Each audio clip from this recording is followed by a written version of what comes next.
Amigos, amigas, bienvenidos, bienvenidas a Cuestión de Enfoques. Soy Miguel Calix Martínez. Estamos en ICN, Una Nueva Conciencia, nuevamente con ustedes para hablar de los temas que hacen portadas y titulares y que usted sigue en redes sociales.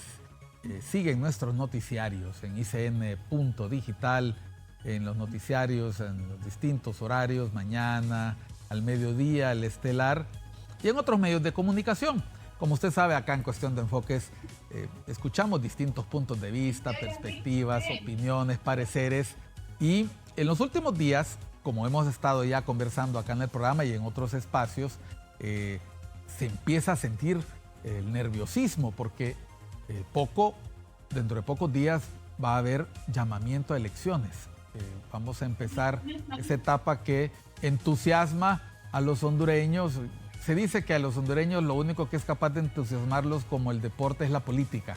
Vamos a hablar hoy con un experto, con un expresidente del Tribunal Supremo Electoral. Hoy nos acompaña el doctor Augusto Aguilar. Vamos a hablar si este nerviosismo que se respira en vísperas del proceso electoral tiene razón de ser o si sería bueno buscar valeriana, buscar el consejo de especialistas para que la gente no se estrese antes de tiempo, porque larga es la jornada y no podemos cansarnos al inicio. Bienvenido, doctor. Gracias por aceptar la invitación. Encantado de tenerlo a la distancia, aprovechando estas ventajas de la tecnología. Sí, es un gusto, un placer estar en su programa. Y realmente lo que usted acaba de plantear es una realidad. Hay mucho estrés, diríamos. Y los participantes están, o los que van a participar, de alguna manera, pues, les causa preocupación y ansiedad por varias razones. En primer lugar, porque están en juego sus intereses personales. Además, por la inversión que están haciendo, tanto en tiempo como en esfuerzo y tal vez también en lo económico. Y resulta realmente negativo o puede causar una frustración haber invertido tanto y no lograr el objetivo de salir, diríamos, electos en unas elecciones primarias para poder competir en unas elecciones generales. Esto está sucediendo en los partidos mayoritarios, llamémosle, porque son los únicos que tienen elecciones primarias. Porque de acuerdo a la ley, solamente aquellos partidos en que se inscribe más de un movimiento están obligados a participar en las elecciones primarias. Doctor, cuando vemos, me alegra que haya puesto el tono, porque los políticos están nerviosos, pero le quiero anticipar, los medios de comunicación también estamos nerviosos porque hay una cantidad de información, ¿verdad? Uno quiere cubrir todas las aristas de la noticia, hay distintos movimientos. Antes de empezar el programa comentábamos con el doctor Augusto Aguilar que en el pasado eran apenas 2 partidos y que sería bueno poner en perspectiva lo mucho que hemos avanzado en nuestros procesos electorales, en nuestro proceso electoral, para darnos cuenta que tuvimos algún tiempo en que solo era una papeleta, solo eran 2 partidos grandes y 3 pequeños, o 2 pequeños y luego entró la UD, y hemos avanzado mucho. Ya no se habla de las elecciones estilo Honduras. Siempre tenemos algunos desafíos de integridad y transparencia que obedecen a que hay mañas que no se pierden, ¿verdad? Pero usted ha puesto sobre el tapete lo que se está jugando. Los candidatos, los precandidatos en este momento, tienen que cumplir con el requisito de inscripción de planillas en al menos 10 departamentos, en 160 municipalidades. No es fácil llenar esos requisitos. Adicionalmente hay que llenar algunos requisitos en la unidad de política limpia, que aunque la gente critique, pues son nuevos papeles que hay que llenar. Y todo eso, ante sus partidos, pasan primero un filtro y luego esto inicia un proceso interesante que el Tribunal Supremo Electoral no controla, pero al final es el que valida, es el que legitima esos resultados en un conteo que se da ya hasta marzo. Usted que ya estuvo en esa silla, ¿se pasan rápido esos 6 meses o el tiempo se va a cuentagotas? Sí, se va muy rápido porque hay algunos plazos, algunas fechas que son, diríamos, definitivas, que no se pueden cambiar, porque en algunos casos hasta se necesita una reforma en el Congreso para poder cambiar. Por ejemplo, la fecha. La convocatoria se establece en la ley que tiene que hacerse con 6 meses de anticipación. Y por eso el 8 del próximo mes estarán convocando a las elecciones primarias que se van a realizar el 9 de marzo, o sea, 6 meses antes. Esos plazos son fatales, no se pueden cambiar. Luego hay periodos, por ejemplo, que tienen que estar inscritos los movimientos 4 meses antes de las elecciones. Estamos hablando del mes de noviembre. Entonces, y luego ya en este momento están los trabajos de organización, pero la inscripción de movimientos comienza desde la convocatoria. Se inscriben los movimientos, tienen todo ese espacio para inscribirse ante el partido correspondiente. En el partido correspondiente, ahí tienen un plazo de 20 días, lo señala la ley, para que ellos puedan enviar al Consejo Nacional Electoral, que en definitiva es ahí donde se define si un movimiento interno reúne los requisitos necesarios para participar en las elecciones primarias. Por ejemplo, la ley se modificó en ese sentido. Ahora ya no son 150 municipalidades. Estamos hablando de la organización en 200 municipios. Mire. Y ya no solo son 10 departamentos, son en 14 departamentos. Mire que me quedé con las cifras anteriores, doctor, o sea. Con la ley del 2004. Claro. En esa ley yo participé y por supuesto en esta última también en la elaboración del proyecto.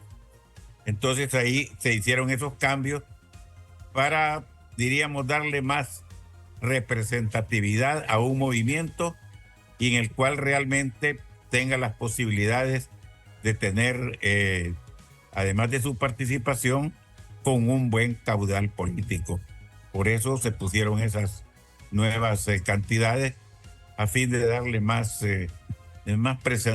personalidad o más, diríamos, más representatividad en el proceso electoral primario. Qué bueno que ha hecho esa corrección, porque uno manejó durante tanto tiempo los términos que por ratos uno los repite de forma mecánica y así ocurre. Claro. Y creo que también ocurre algo en el caso del hondureño y usted no nos va a dejar mentir acá. Aquí toda la vida hay prórroga para el pago de impuestos, para sacar la licencia, para sacar las placas, para matricular los carros, para el pago de bienes de cualquier impuesto municipal, hay condonaciones, pero aquí no, aquí los plazos son fatales. Son fatales, exacto, porque están contemplados en la ley, concretamente.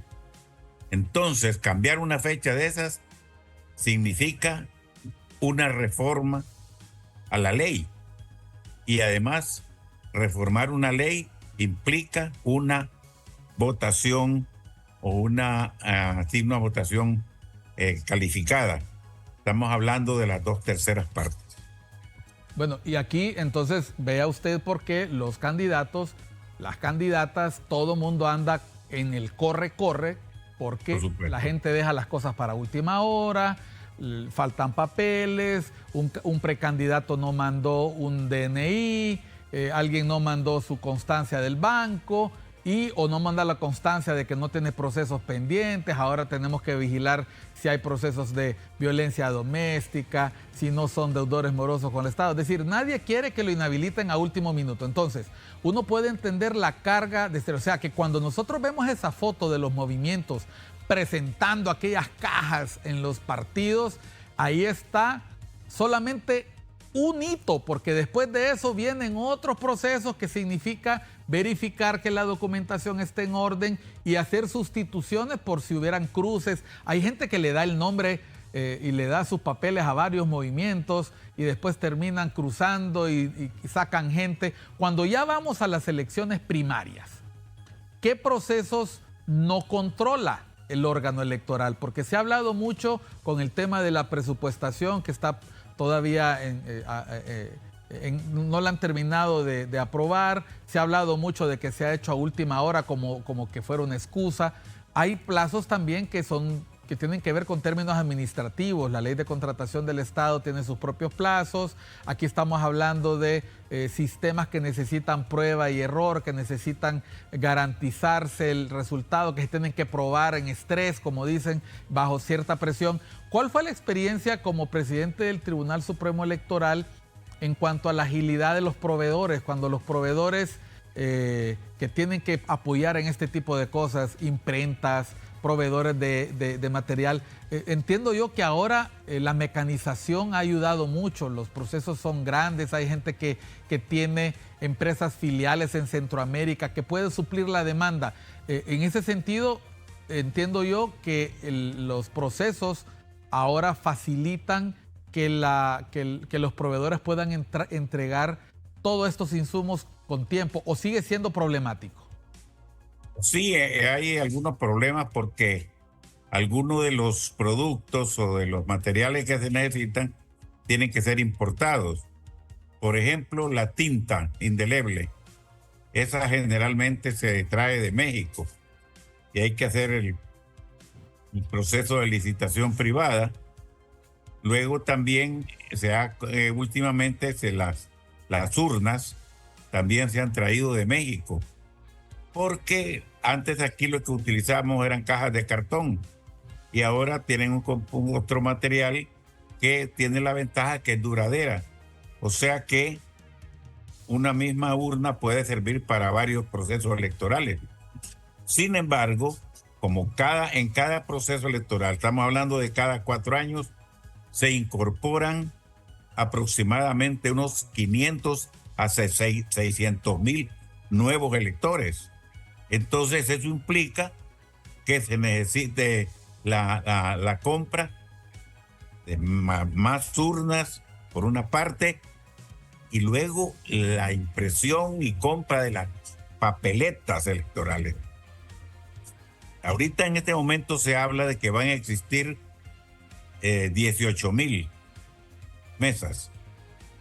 Entonces estamos hablando de una cantidad mínima de unas 18 millones de papeletas, porque esas cantidades se mandan a imprimir en función de lo que da el censo electoral.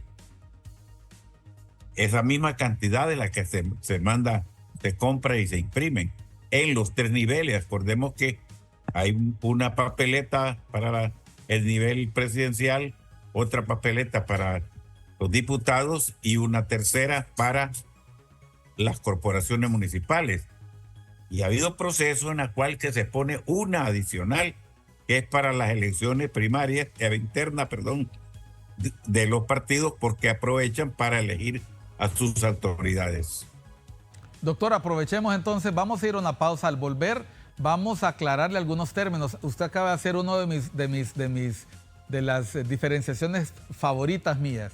La gente le suele llamar indistintamente primarias e internas, pero no todos los partidos van a internas, porque no todos colocan una cuarta urna para sus autoridades. En otros se integra dependiendo de quién gane la elección presidencial o quién gane los convencionales en caso de otro partido, y eso es lo que distribuye que no todos los partidos tienen una cuarta urna. Sin embargo, al volver, quiero que me aclare, porque usted estuvo sentado en esa silla, si el nerviosismo del que estamos hablando solo lo tienen los políticos o también las autoridades, porque se trata de hacer mucho en poco tiempo y con todos los ojos puestos encima. Ya volvemos después de unos mensajes con el doctor Augusto Aguilar. Él es expresidente del Tribunal Supremo Electoral, un especialista en estos temas. Vamos a hablar de si las razones del nerviosismo pueden aplacarse o si tenemos razones para preocuparnos un poco más. Ya volvemos.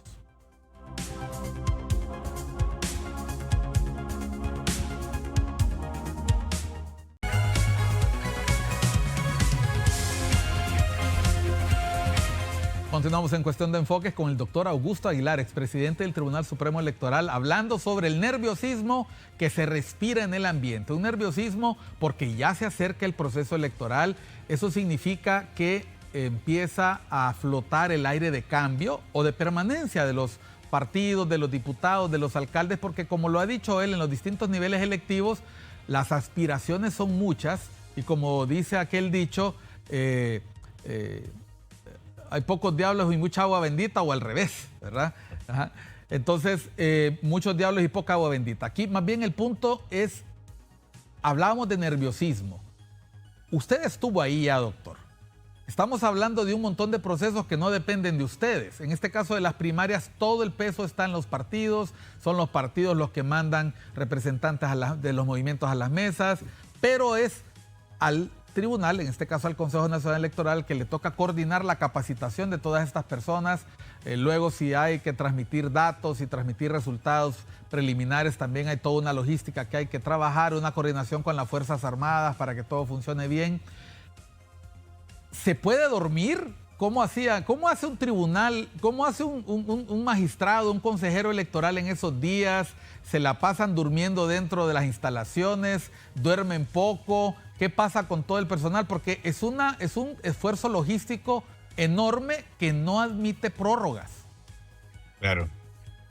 Imagínese usted que para las elecciones lo que implica la preparación de las maletas electorales, o sea, la caja o el otro, algún recipiente en donde se le llama maleta electoral, en donde va todo lo que se utiliza el día de las elecciones, empezando por las papeletas, la tinta, todos los formularios que se llenan, el censo, todo eso. Y estamos hablando para 18,000, en este caso para 18,000 mesas o juntas receptoras de votos se llaman ahora. Uh-huh. Hay que contratar por lo menos 1,000 personas, que son las que trabajan en la bodega o en las naves del Infop. Dicho sea de paso, esas naves se construyeron bajo mi dirección cuando yo fui director del Infop. Y fui el que le sugerí al tribunal cuando yo estaba ahí que solicitáramos al Infop que nos las prestaran.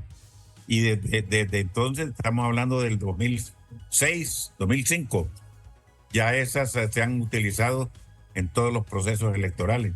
Qué bueno. Está la placa con mi nombre. Mire, pero que eso es interesante porque nos muestra que uno puede utilizar instalaciones multipropósitos. Claro. Las escuelas a veces sirven. Bueno, la época de lluvias y tormentas, nuestras escuelas y nuestros centros comunales se convierten en lugares para atender damnificados. En este caso, el Infop tiene añales asociados al conteo de votos, a toda la parte logística. Esas 1,000 personas, ¿antes eran 500 liberales y 500 nacionalistas o ahora tiene que estar dividido por 3 partidos? Sí, ahora no sé. Se da la participación a todos los partidos.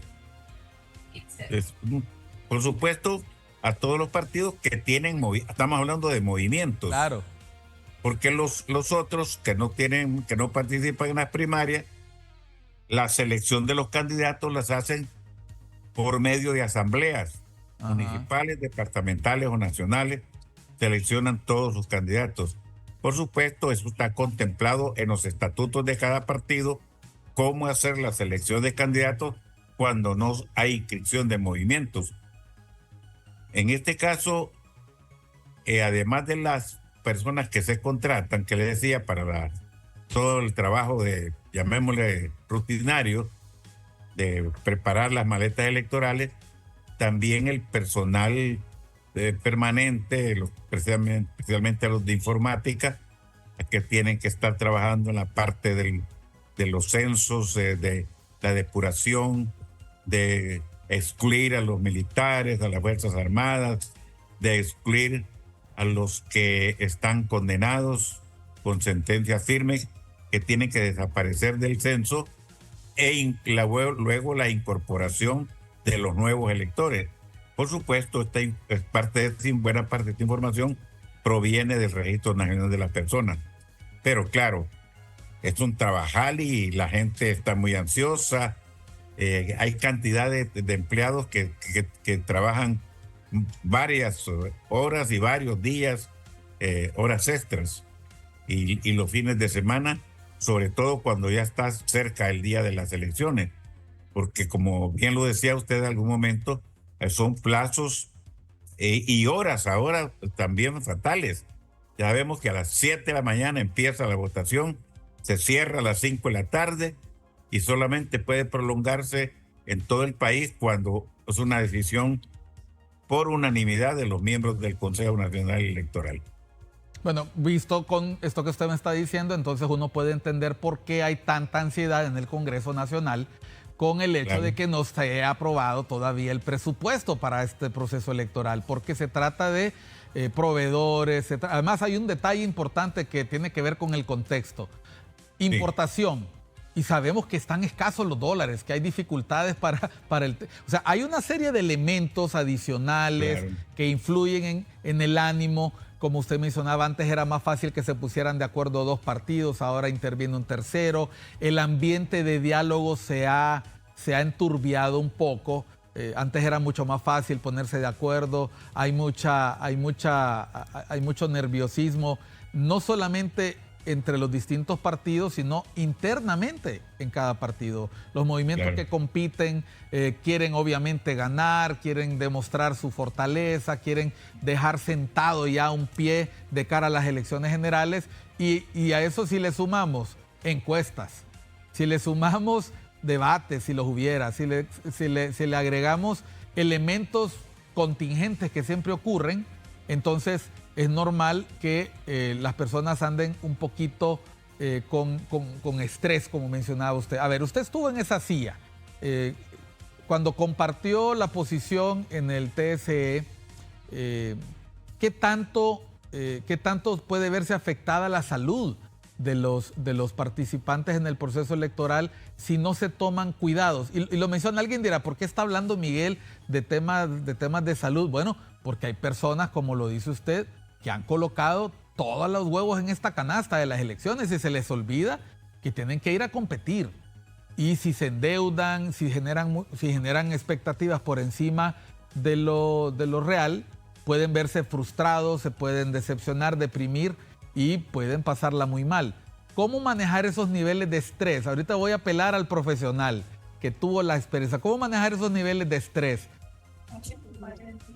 Sí, indudablemente que es la lucha por alcanzar objetivos cuando no se logran, y eso es completamente normal de sentirse frustrado. La frustración, pues, es un sentimiento, un estado, diríamos, de la parte de la salud mental. Y generalmente las personas frustradas pues muestran ciertos rasgos de conducta, de comportamiento, y que puede durar poco o puede durar mucho. Eso depende de cómo maneja su problemática personal cada persona, porque cada uno de nosotros tiene una forma de manejar esa problemática utilizando nuestros mecanismos de defensa. Pero como le decía, es normal, es razonable, porque un candidato, además de la aspiración, llamémosle un motivo psicológico, pero también hay otras razones que son físicas, materiales. El trabajo intenso, el andar en campañas, el hacer reuniones, atender a los simpatizantes, conquistar a los que no son sus simpatizantes. Todo eso implica un trabajo intenso por una parte, y luego la inversión, los costos.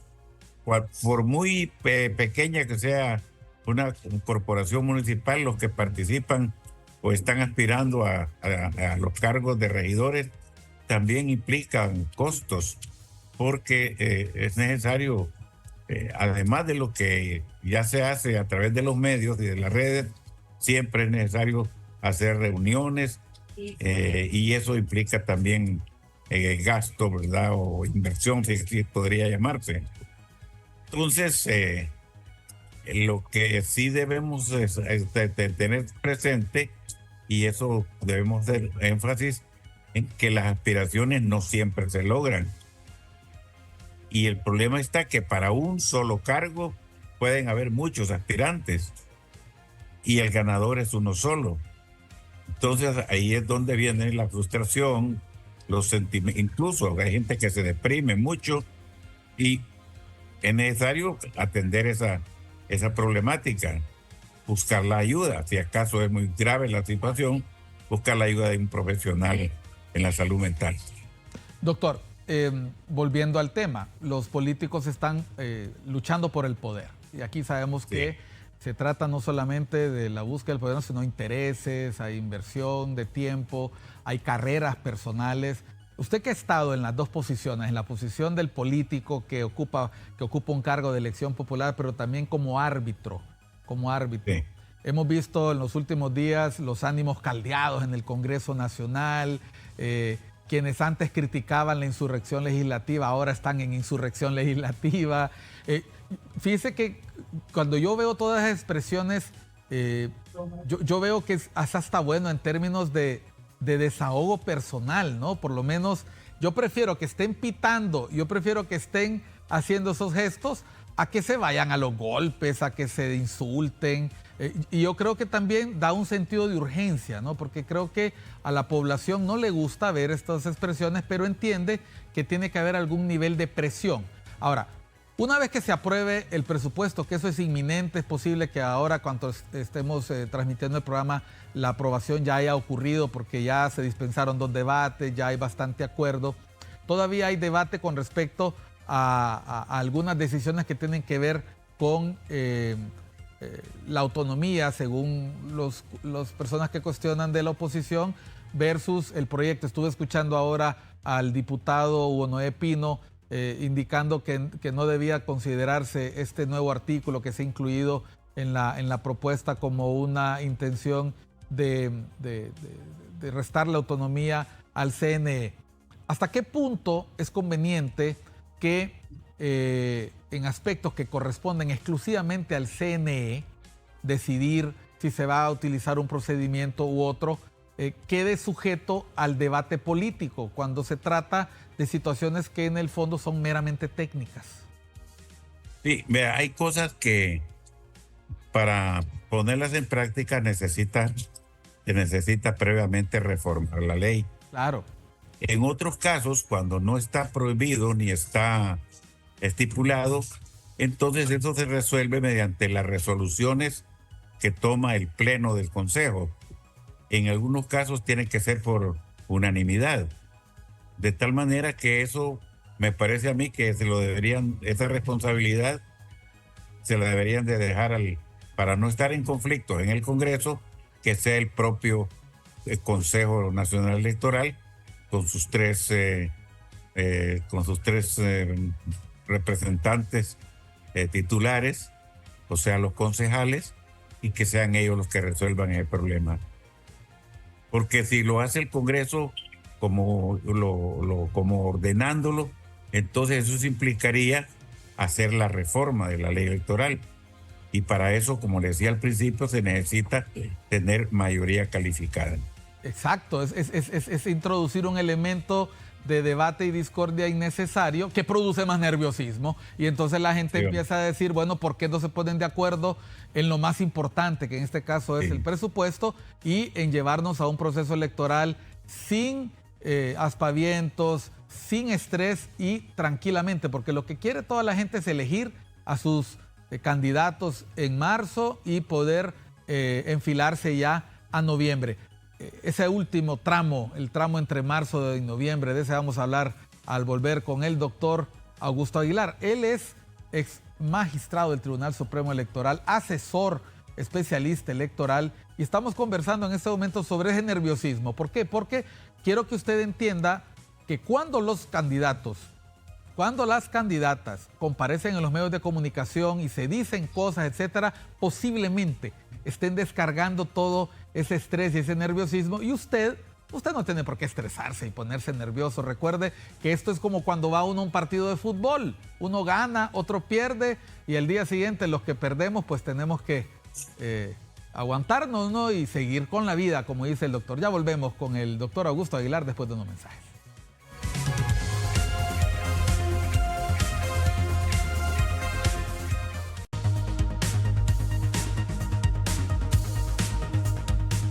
Estamos con el doctor Augusto Aguilar, ex presidente, ex magistrado del Tribunal Supremo Electoral, ex diputado, especialista electoral y aquí podemos decirlo, psicólogo o psiquiatra, doctor.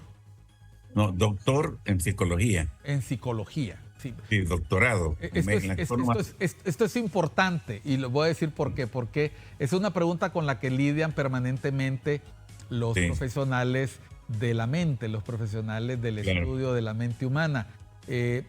Por eso es que nosotros nos hemos atrevido a utilizar el tema de hoy, porque precisamente en este momento nos está atendiendo desde un lugar que tiene que ver con su actividad profesional y le agradecemos que haya aceptado, porque estos últimos días lo hemos visto muy consultado.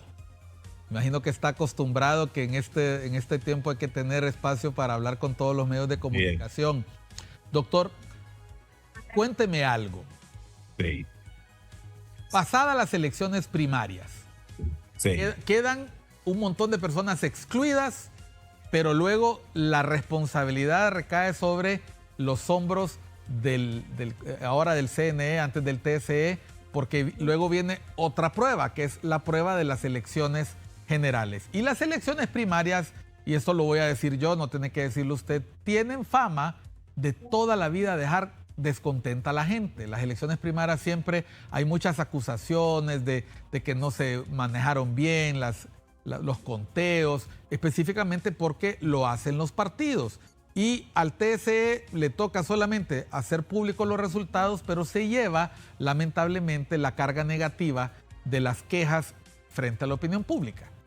¿Qué tanto puede afectar al actual CNE si estas elecciones primarias no se desarrollan de la mejor manera? ¿Puede eso afectar la confianza y credibilidad en el CNE? Porque yo he tenido aquí a miembros del actual Consejo Nacional Electoral que manifestaron su tranquilidad porque las elecciones del 2021 salieron bastante bien. Obviamente se comparan con las del 2017, que no lo fueron tanto.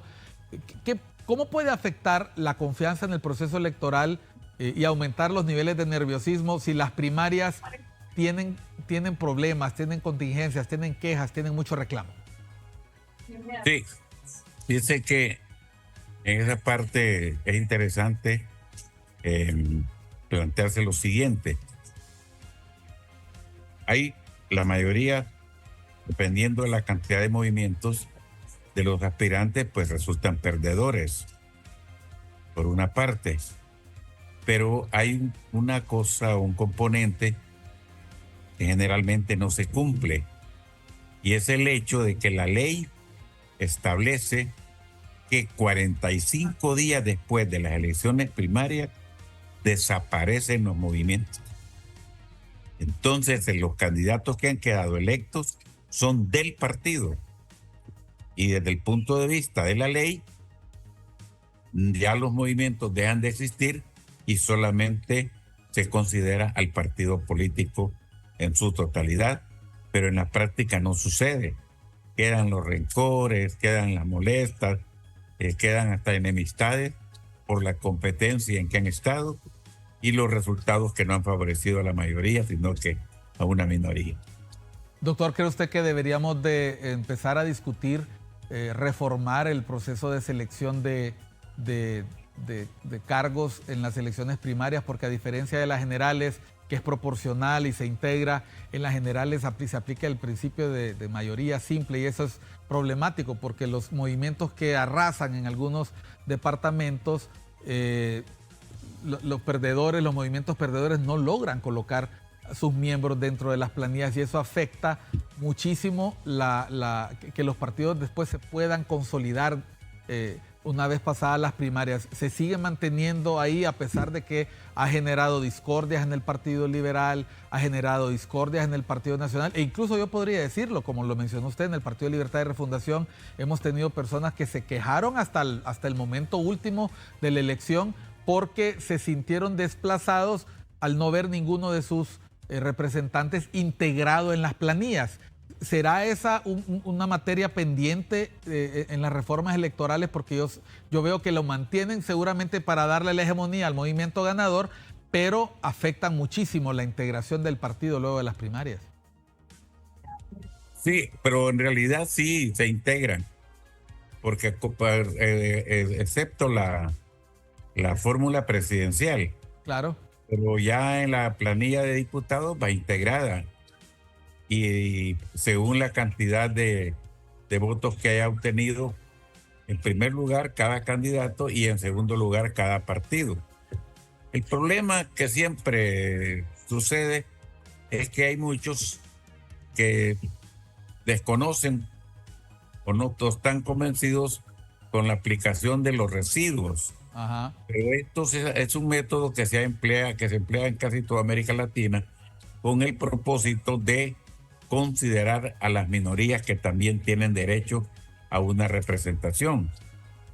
En cambio, en las elecciones primarias, pues sí tiene alguna razón, porque imagínese usted que las elecciones primarias para eso sirven, para que cada partido,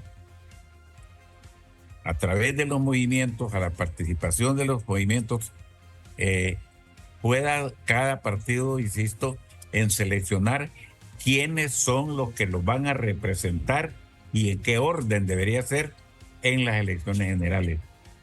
Entonces esto ha sido una problemática, pero en términos generales la ciudadanía prefiere que así sea, así como está.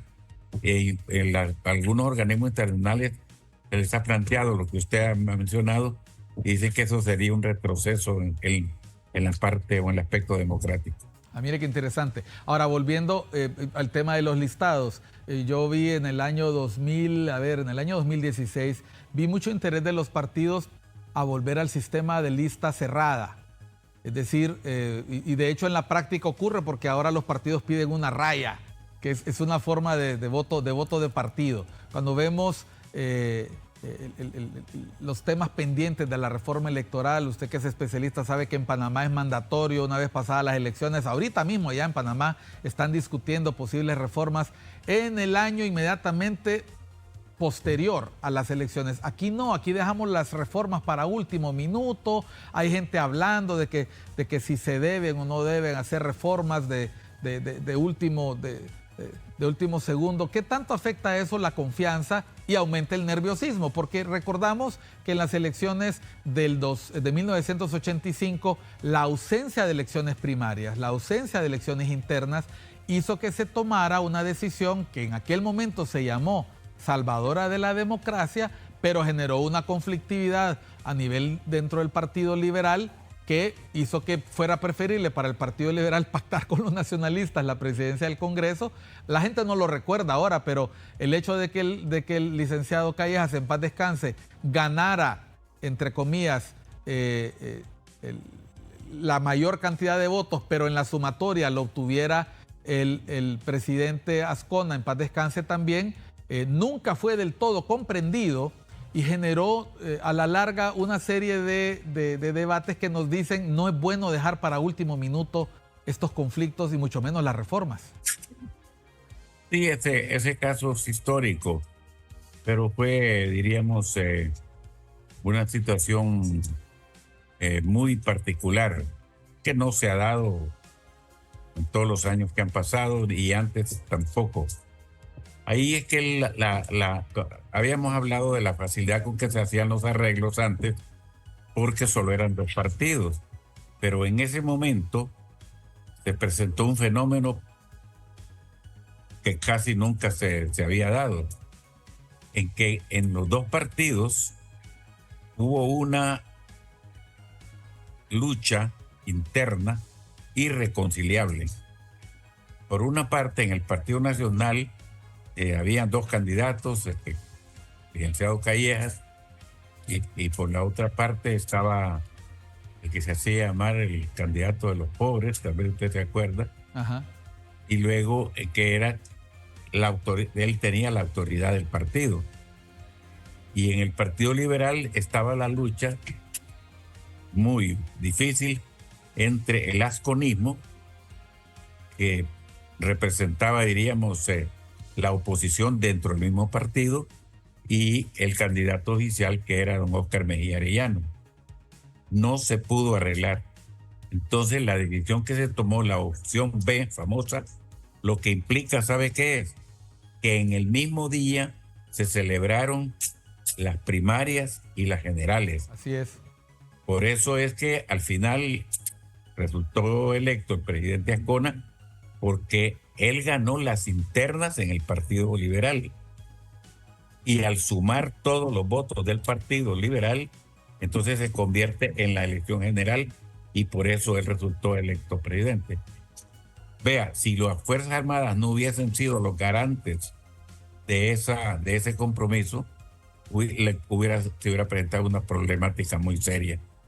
Pero como ese fue un convenio en el que participaron los partidos políticos, la empresa privada, creo que los sectores organizados de los trabajadores y los garantes, las Fuerzas Armadas, para que se cumpliera lo convenido antes de las elecciones mediante un documento firmado por todos los representantes. No sé si a usted le parece que ahora que la gente está insistiendo en la posibilidad de una segunda vuelta, este país, ya vemos lo caro que son las elecciones primarias. Efectivamente, la democracia no es barata. Las elecciones generales van a ser igual de competidas, también van a tener una carga importante en términos financieros.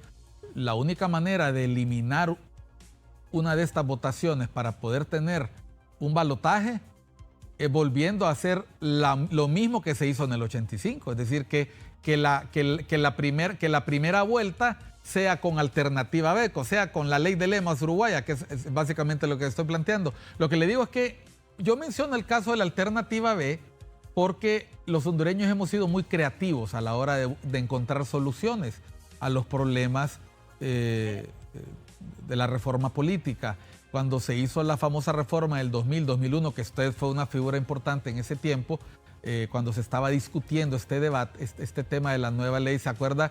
Se creó la figura del vicepresidente, se creó el tema del plebiscito y referéndum, pero lamentablemente nunca se llevaron a la práctica. En el caso de la vicepresidencia terminó desapareciendo, generó un conflicto, se declaró inconstitucional, y a mí lo que me causa un poquito de ansiedad, y aquí sí me voy a poner nervioso, a tono con el nerviosismo de todo el mundo, es que siento que la capacidad de diálogo que usted acaba de ponderar tan positivamente, que en extremis se logró en el 85, ahorita no existe para el caso de que ocurriera una crisis. Y sobre eso quiero hablar al volver. ¿Somos capaces los hondureños de ponernos de acuerdo para evitar conflictividad y crisis en las próximas elecciones? ¿O será que las pasiones superarán el raciocinio? Vamos a hablar de eso con el doctor Augusto Aguilar, expresidente del Tribunal Supremo Electoral, acá en Cuestión de Enfoques.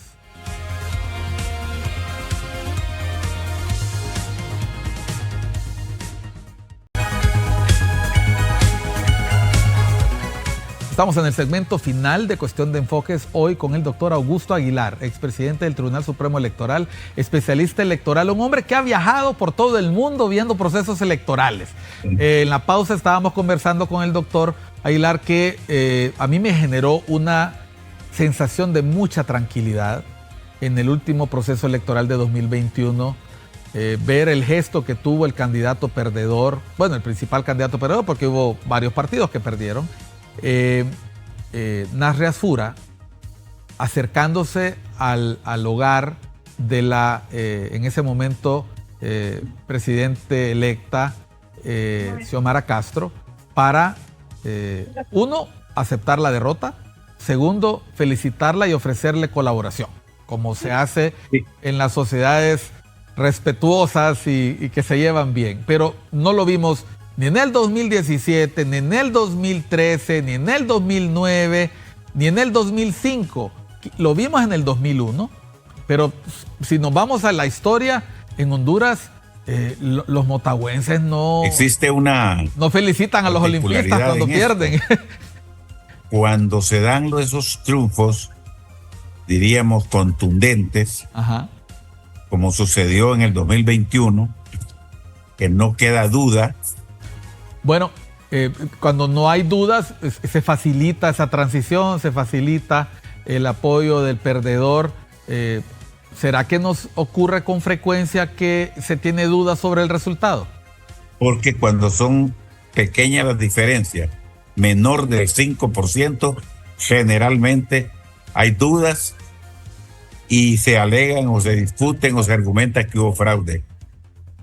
Aproximadamente del 5% hacia arriba, la victoria o el triunfo es, diríamos, muy significativo y las probabilidades de conflicto son menores. Eso es lo que ha sucedido generalmente en algunos países y en otros no, en otros es siempre, sea reducido o no, siempre se presentan mayores problemas. Les cuento el caso especial de Costa Rica, cuando resultó electo la última vez el presidente Oscar Arias. Sí, menos de un 1%. Ganó, ¿sabe con cuánto ganó? Con 0.5%.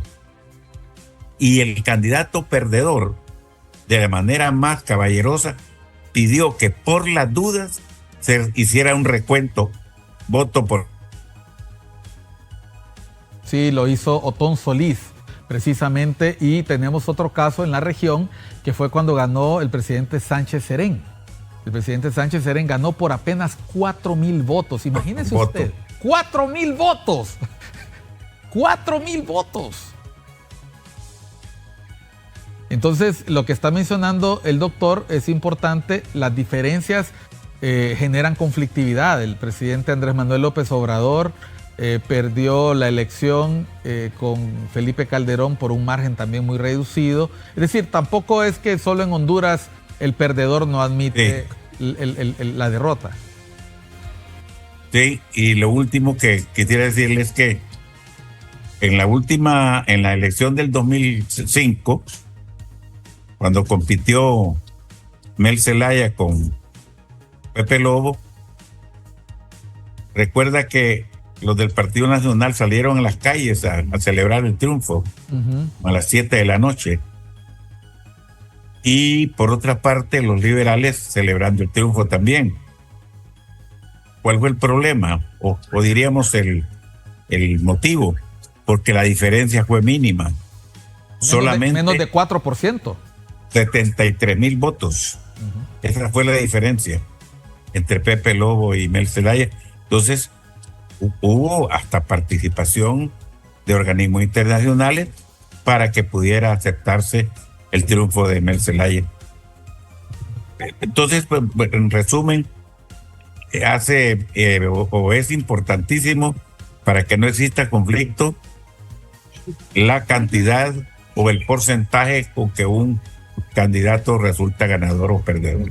Ahora, si proyectamos esa misma situación a las elecciones del 2025, ¿será motivo de incertidumbre, de nerviosismo, que el órgano electoral no se revista de esa autoridad que se necesita en un proceso electoral, que la conducción del proceso sea lo menos confrontativa posible entre sus miembros? ¿Cuál debe ser la actitud que deben adoptar los concejales que van a ocupar posiciones a partir de septiembre para generar confianza? Porque la elección del 2005 se caracterizó precisamente porque a la hora de la elección no hubo muy buena relación ahí entre los magistrados.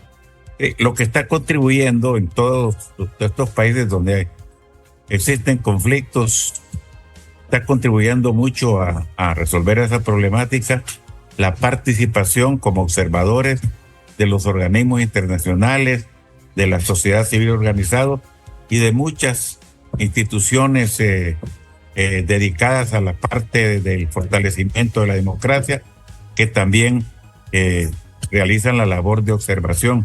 Eso ha contribuido mucho y creo que en Honduras eso es lo que va a suceder. Es decir, necesitamos veeduría desde la sociedad civil, necesitamos presencia de organismos internacionales, pero lo más importante es la actitud que asuman los partidos.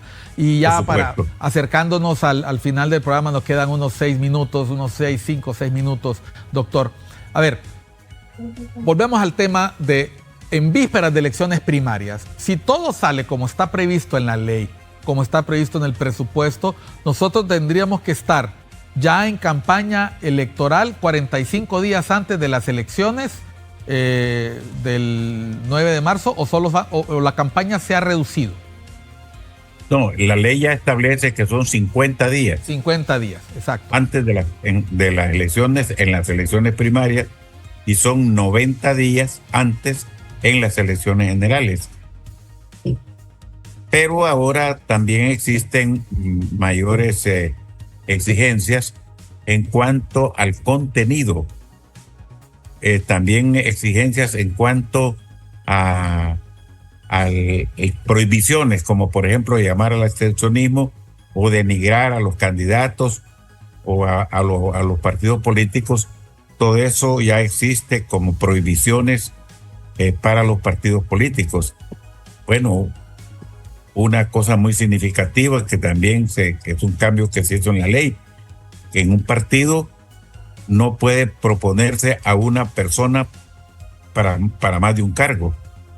Todas esas cosas han ido mejorando, todo se ha ido mejorando en nuestros procesos electorales, aunque todavía hay problemas, señalamientos, impugnaciones, pero de alguna manera creo que sí se ha avanzado. Como profesional de la psicología y con la experticia que usted tiene en tema electoral, ¿cómo puede afectar este aparatito, eso que acaba de mencionar? Porque estos caballeros y señoras que andan en campaña no han respetado para nada los plazos.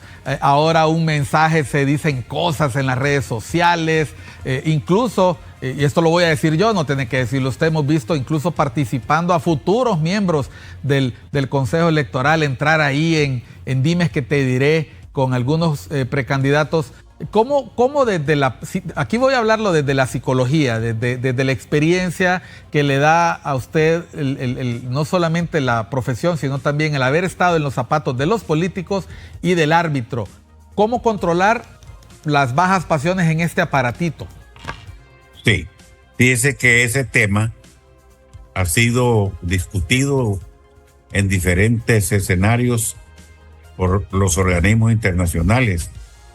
Yo estuve en un evento en Dominicana precisamente tratando sobre este tema de las redes sociales. Y a la conclusión que se llegó en ese momento, por supuesto que esas cuestiones van cambiando, es que como hay libertad en todos los países, por supuesto no en la misma dimensión, la libertad de expresión, entonces eso de cierta forma constituye una barrera para que el Estado pueda hacer prohibiciones en cuanto a los contenidos y a lo que se expresa en las redes sociales. Pero lo último que se ha llegado es que cada organismo electoral en su país haga convenios con las empresas que tienen las redes sociales, para lograr de alguna manera bajar el nivel de la confrontación, bajar el nivel de las calumnias y de las mentiras o de las noticias falsas, mediante arreglos, diríamos, o convenios entre los organismos electorales y los dueños de las empresas. Bueno, aquí va a privar entonces la autorregulación, ponderarse, sí, exactamente, no hacer a otros lo que no queremos que nos hagan a nosotros. Claro. Es decir, las reglas sanas de convivencia. Doctor, estamos en el minuto y medio final. Me gustaría que le mande un mensaje a la población que está viéndonos, a nuestro auditorio, cómo afrontar la participación política. Los ánimos empiezan a animarse, perdón, los sentimientos empiezan a animarse, estaba ahí redundando. ¿Cómo hacer para que la gente no se tome esto como un Real Madrid-Barcelona, como un Olimpia-Motagua, sí, o como lo vivieron los abuelos que eran capaces de irse a las armas? Sí, yo creo que aquí lo más importante es que debemos estar muy convencidos que hay que cumplir con la ley. Si cumpliéramos siempre estrictamente con lo que señalan nuestras leyes, en este caso hay tres organismos importantes en los procesos electorales. En primer lugar, el Consejo Nacional Electoral. En segundo, la Organización de la Política Limpia. Y por otra parte, el Registro Nacional de las Personas. Sin dejar por fuera también la Fiscalía, Fiscalía General y el Poder Judicial para todo lo relacionado con los delitos o faltas electorales. Pero si las leyes se respetan, entonces no tendríamos mayores conflictos, no tendríamos mayores problemáticas siempre que se cumpla con la ley, de tal forma que la ley es buena. Quienes la hacemos mala somos nosotros mismos. Bueno, no esperaba menos. Un llamado a la cordura, un llamado al respeto a la ley, un llamado a recordar que se trata de una competencia democrática. Antes los pueblos, cuando querían dirimir quién era el ganador, se agarraban con una espada los líderes y hasta que cayera muerto uno, ¿no? Así es, sí. Ahora no, ahora tenemos estas competencias que se asemejan a justas deportivas, donde va a haber un ganador y va a haber un perdedor, y obviamente el perdedor se sentirá triste y frustrado por no haber logrado el cometido, pero aquí estamos hablando del país, estamos hablando del bienestar común, así que el perdedor desde la oposición, el movimiento desde el interior del partido tendrá que colaborar, en el caso del movimiento, con el triunfo del partido en las generales y en el caso de las generales, con el gobierno que quede elegido por la voluntad de la mayoría para que saque al país adelante. Doctor, muchas gracias. Ha sido un placer. Muchas gracias con usted y espero que no sea la última. La verdad es que, como le dije, esto iba a ser una conversación y hemos tenido una conversación. Hemos podido aprovechar no solo su conocimiento electoral, sino su formación profesional. Y ya ve que hay mucho que aportar desde la psicología para calmar los ánimos. Gracias, doctor. Saludos. Que tenga feliz día.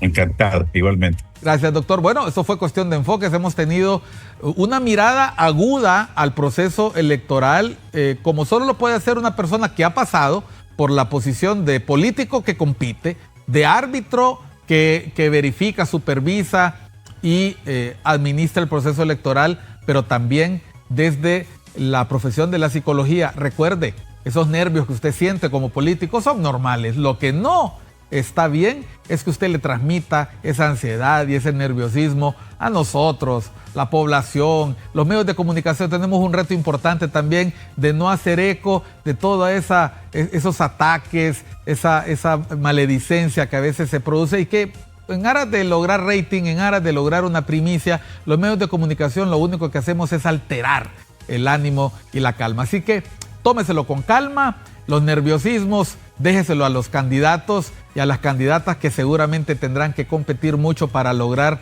su aceptación y lograr su voto. A nosotros no nos queda más que despedirnos acá en Cuestión de Enfoques, deseando que usted tenga feliz noche y recordándole seguir en la programación de ICN, Una Nueva Conciencia. Tenga feliz día.